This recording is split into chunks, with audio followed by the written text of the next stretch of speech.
मीरापुर विधानसभा पर चल रहे उपचुनाव को लेकर लगातार हम कोशिश कर रहे हैं गांव दर गांव जाकर जनता की आवाज आप तक पहुंचाने की, लेकिन यहाँ के स्थानीय पत्रकार हमारे साथ मौजूद हैं। उनसे हम समझने की कोशिश करते हैं कि आखिरकार मीरापुर के इस उपचुनाव में किस तरह के जनता से जुड़े मुद्दे सबसे ज्यादा जो हैं वो नेताओं के सामने आ रहे हैं। हमारे साथ यहाँ के स्थानीय वरिष्ठ पत्रकार मौजूद हैं, बात करने की समझने की कोशिश करते हैं। काजी अमजद अली मौजूद है, एक लंबे समय से पत्रकारिता यहाँ पर कर रहे हैं। तो काजी जी, किस तरह से देखकर चल रहे हैं मीरापुर के इस उपचुनाव को आप? जहाँ तक मीरापुर विधानसभा का उपचुनाव की बात है तो 5 पार्टियों के बीच या 5 प्रत्याशियों के बीच में ये मुख्य मुकाबला है, या वो लोग अपनी जो है प्रेजेंट कर रहे हैं। पहली बार इसमें 2-3 पार्टियां हैं जो पहली बार उस उपचुनाव को लड़ेंगी। महत्वपूर्ण बात यह है कि जो मुख्य मुकाबला है वो माना जा रहा है कि जो भाजपा और राष्ट्रीय लोकदल की जो संयुक्त प्रत्याशी मिथिलेश पाल जी और उसके बाद सपा और कांग्रेस की जो प्रत्याशी हैं सुंबुल राणा जी, उनके बीच है। इसके अलावा यहाँ महत्वपूर्ण बात यह है कि पहली बार जो जिन लोगों ने अपना आपको प्रेजेंट किया है, प्रस्तुत किया है, उनमें एक तो आज़ाद समाज पार्टी के प्रत्याशी हैं जो हमारे रोडकली गाँव इसी क्षेत्र का है, जाहिद हुसैन साहब। उसके बाद हमारे एक पत्रकार साथी हैं अरशद राणा जी, जो वैसी साहब की पार्टी से MIM से हैं। और पहली बार बहुजन समाज पार्टी ने किस कारण अपना प्रत्याशी उतारा है वह तो वही जाने।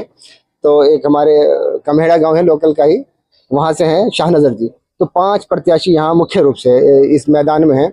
और अभी एक थोड़ी देर पहले पता चला है कि 13 तारीख की जगह 20 तारीख हो गई है, तो एक सप्ताह और बढ़ गया है, तो और दिलचस्प होने जा रहा है और बहुत मज़ा इस चुनाव में आने जा रहा है। मैं कहूँगा तनवीर जी, और इस चुनाव में क्या होगा ये तो आगे होगा, लेकिन जो समीकरण है वो जहाँ तक मैं बात करता हूँ कि कोई ऐसी पार्टी नहीं बची जिसने यहाँ चुनाव न जीता हो। कई अगर बात की जाए लोकल के मुद्दे क्या हैं जो नेताओं के सामने अब आ रहे हैं? देखिए, क्षेत्र किसानों का माना जाता है और यहाँ एक मोरना चीनी मिल है जिसको 1983 में बनाया गया था, 16 नवंबर, वही नवंबर का महीना है 1984 में।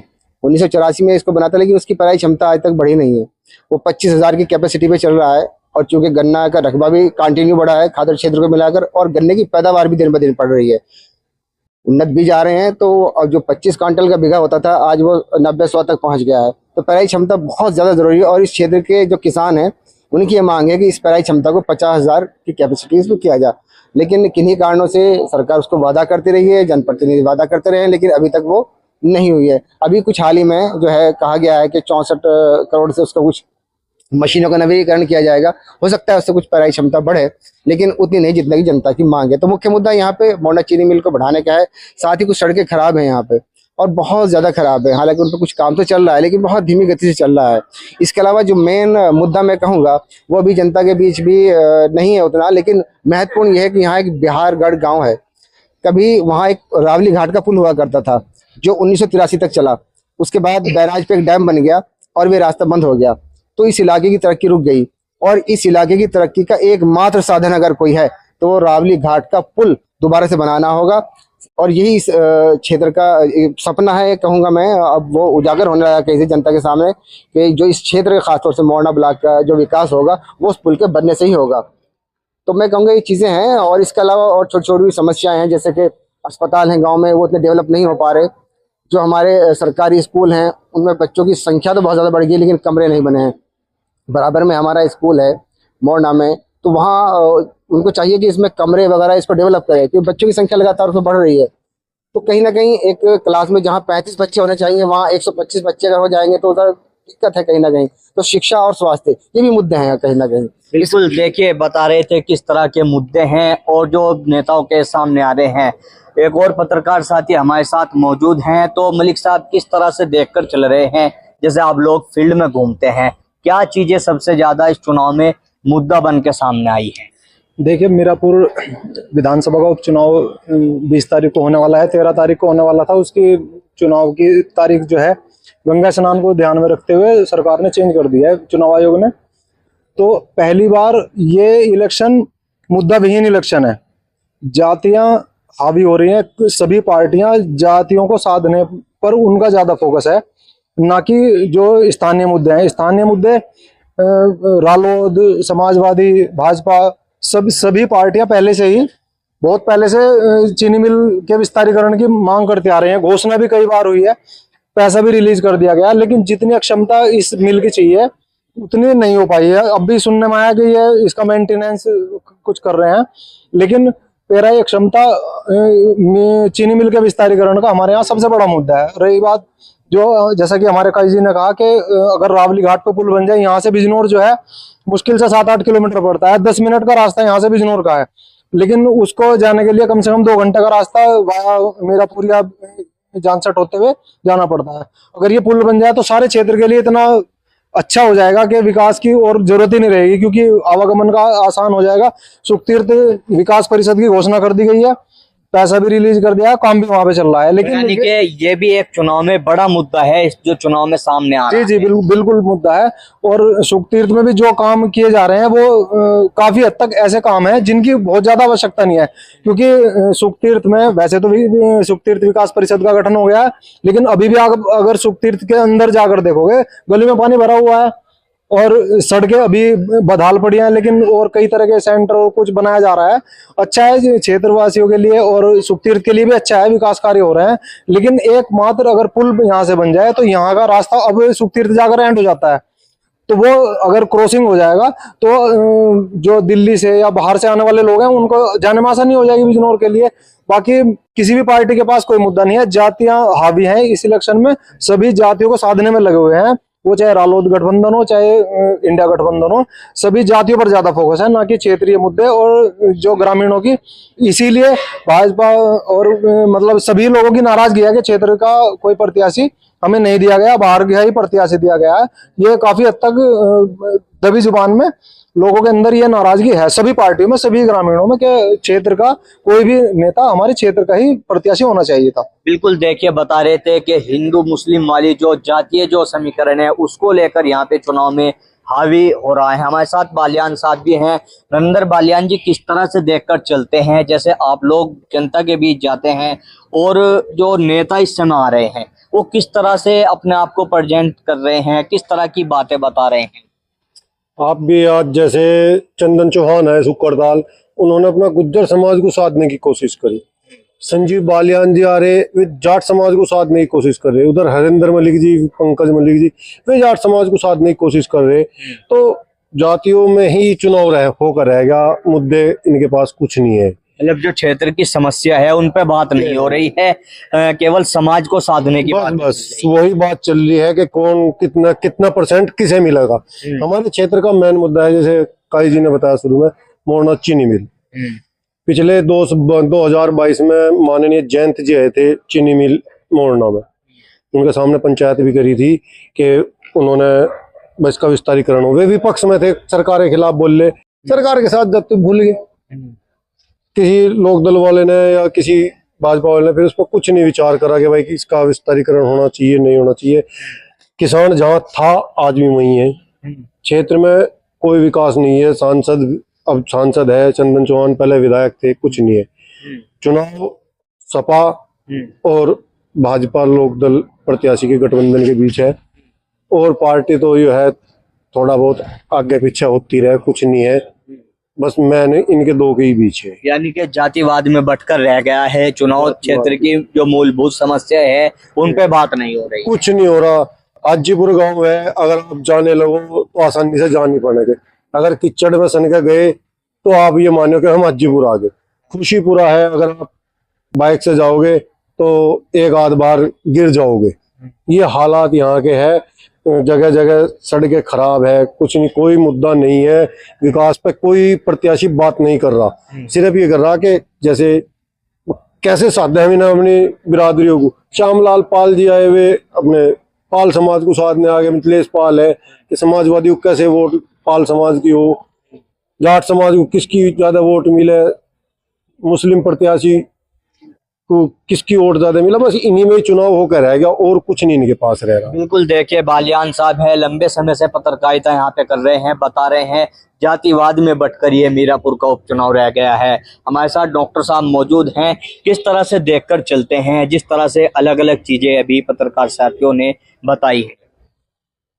देखिए, जैसे बालियान साहब कह रहे थे कि स्थानीय मुद्दों से चुनाव हट गए, जाति समीकरण पे आ गया। प्रत्याशी जो है, चाहे लोकदल का प्रत्याशी हो, चाहे इंडिया गठबंधन का प्रत्याशी हो, चाहे आजाद समाज पार्टी का प्रत्याशी हो, बहुजन समाज पार्टी का, मीम पार्टी, ये 5 ही उम्मीदवार है जो फाइट में है यहाँ पे।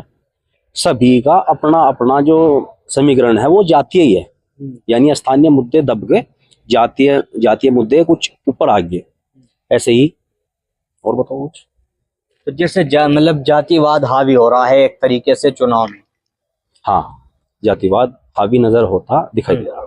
तो जो नेता आ रहे हैं वो लोकल मुद्दों पे बात ना कर कर अपने अपने समाज को साधने में लगे हैं। हाँ, यही है बिल्कुल। यानी हर पार्टी में सभी बिरादरी के नेता होते हैं, तो उसी हिसाब से जैसे यहाँ पे क्या नाम है, जैसे कोई बिरादरी है, उसी बिरादरी से कोई नेता बुला लिया, वहां मीटिंग करा दी, बस यही तरीका है। यानी स्थानीय मुद्दे दब के रह गए।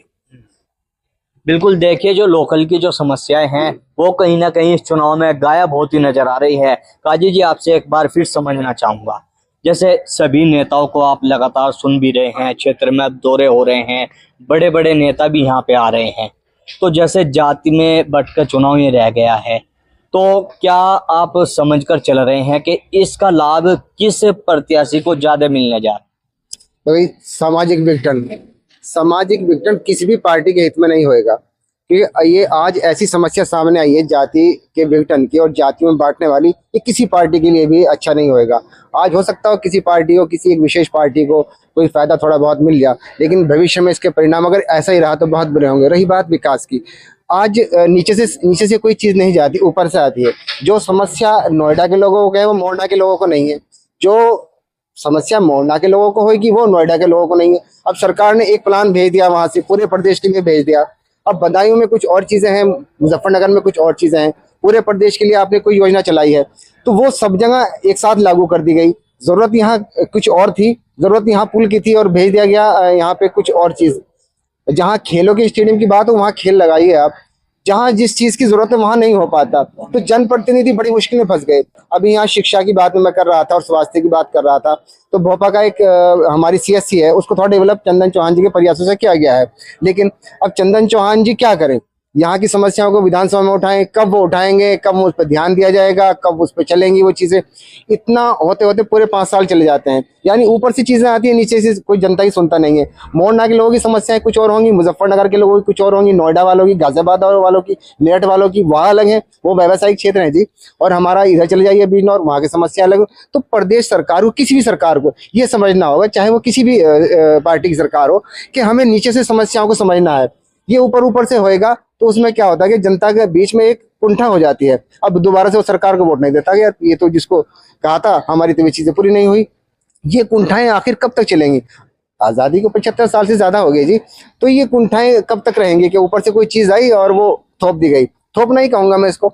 यहाँ पे ग्रामीण समस्याएं कुछ अलग है, शहरी की कुछ और है, लेकिन आपने वहां पे पैसा लगा दिया, यहाँ नहीं लगा, यहाँ लग गया तो वहां नहीं लगा, ये चीजें हैं। अभी बिजली की समस्या है, अब गाँव में थोड़ा कम हुआ तो शहरों में कितनी बड़ी आपको लगता है कि सप्लाई कंटिन्यू नहीं है शहरों में, पहले हुआ करती थी अब नहीं है। तो अब चीजें आदमी कुंठित होगा कहीं ना कहीं कि वो कमर्शियल का बिल दे रहा है, उसको 18 घंटे भी कंटिन्यू सप्लाई नहीं मिल रही, कैसे निवेश करेगा? तो यानी कि जो जनता से जुड़ी सीधी जिस क्षेत्र की समस्या है उस पर काम करने की जरूरत है। जी बिल्कुल, ये जनता से जुड़ी हुई चीज, हर गांव की समस्याएं अलग हैं, फिर ये भी ब्लॉक की नहीं, हर गांव की अलग। जैसे यहाँ खादर क्षेत्र है, वहाँ पे कुछ और काम करना है, वहाँ पे आप एक जैसे हर खेत में एक बीज डेवलप नहीं होता जी, उसके लिए अलग अलग मिट्टी है तो अलग अलग उसके लिए बीज होंगे। ऐसी समस्याएं अलग अलग हैं, तो सरकार इन पे नहीं फोकस करती। केवल ऊपर से कुछ लोग होते हैं जो पढ़े लिखे ज्यादा अपने आप को समझते हैं या ज्यादा उनको कहा जाता है, वो गाँव की समस्या को नहीं समझते। वो एक प्लान बनाते हैं और सरकार को देते हैं, सरकार उसको भेज देती है और वो कहीं ना कहीं फिर ऐसे मिसयूज हो जाए। मैं तो यही कहूंगा, बहुत बड़ा खर्च स्वास्थ्य को लेकर है, बहुत बड़ा खर्च शिक्षा को लेकर है, बहुत बड़ा खर्च सड़कों को लेकर है। अभी आप नहरों को देखिए कि बहुत सारे पुल अभी बन चुके हैं, बहुत सारे अभी रह गए हैं, उनकी समस्या जो कि तो है। तो ये समस्याएं जब तक नीचे से नहीं जाएंगे और सरकार इन पे, जो उनको जनप्रतिनिधियों को, खाली आप एक सरकार का प्रतिनिधि मत बनाइए, वो जनप्रतिनिधि हैं। जनप्रतिनिधि सरकार का प्रतिनिधि बनकर रह गया है। जब वो जनप्रतिनिधि रहेगा तभी जनता की समस्याएं हल होंगी। अब मुसीबत यह है कि वो एक सरकार का प्रतिनिधि बन गया जी, मंत्री बना दिए, करेगा क्या जो सरकार कहेगी? तो जब वो जनता की समस्याओं को वहां तक भेजता है तो एक लैप्स हो जाता है कहीं ना कहीं, वो जनता के काम नहीं होते। यही कारण है कि कहीं ना कहीं कुंठाओं का शिकार आज समाज होता जा रहा है। उसी कारण वो जातियों में बट रहा है कि भाई तेरा हो गया मेरा नहीं हुआ, मेरा हुआ तेरा हो गया। तो ये चीजें भविष्य के लिए बहुत अच्छी नहीं है। रही बात इस मीरापुर चुनाव की, तो यहाँ 3 नए बंदे आए हैं, उनको भी अपना आपको कैसे जाहिर करना है, किस तरह से अपने आप को शामिल लाते हैं, वो ये एक बड़ी देखने वाली बात होगी। नहीं तो 2 मेन पार्टियों के तो जिनके बीच में मुकाबला है ये सब जानते हैं, बट उन तीनों में क्या होगा, वो कैसे अपने आप को प्रेजेंट करेंगे, ये बड़ा देखने वाली बात होगी। बिल्कुल, देखिए काजी जी बता रहे हैं कि मुकाबला आरएलडी और समाजवादी पार्टी के बीच है।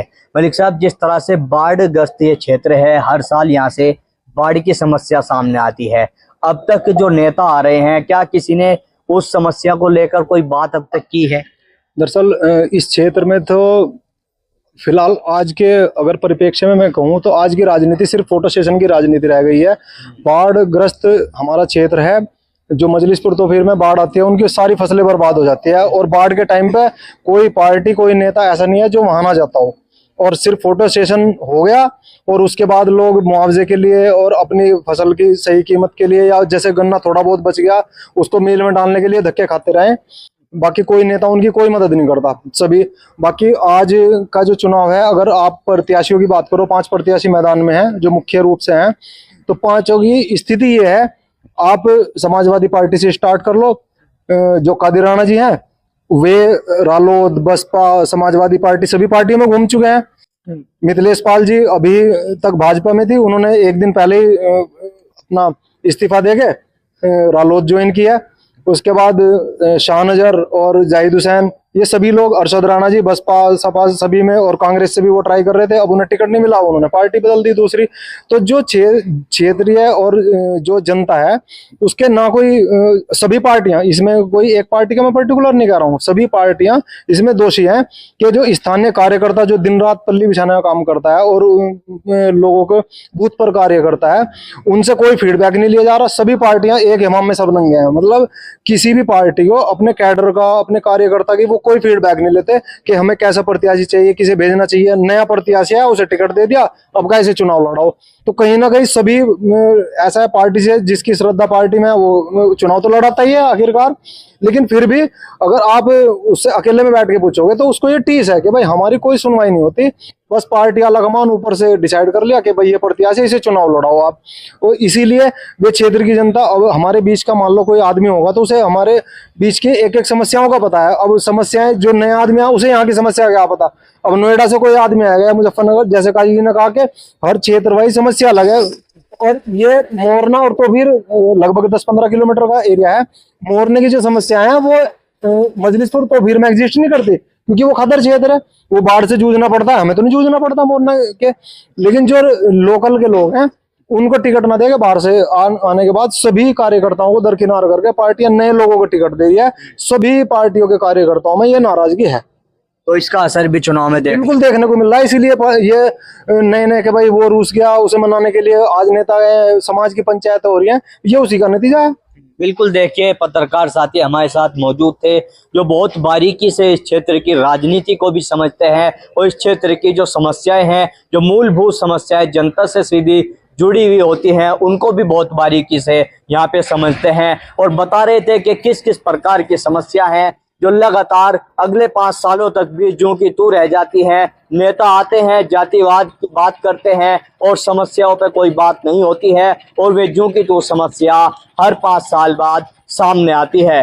लेकिन देखना होगा किस तरह के परिणाम मीरापुर सीट से सामने आते हैं, और पत्रकार साथियों की जो बातें हमने आप अभी सुनवाई हैं, कौन कौन नेता इन बातों को सुनकर इन समस्याओं की चीजों को समझने की कोशिश करता है और किस तरह का कार्य इस क्षेत्र में करने का प्रयास करता है।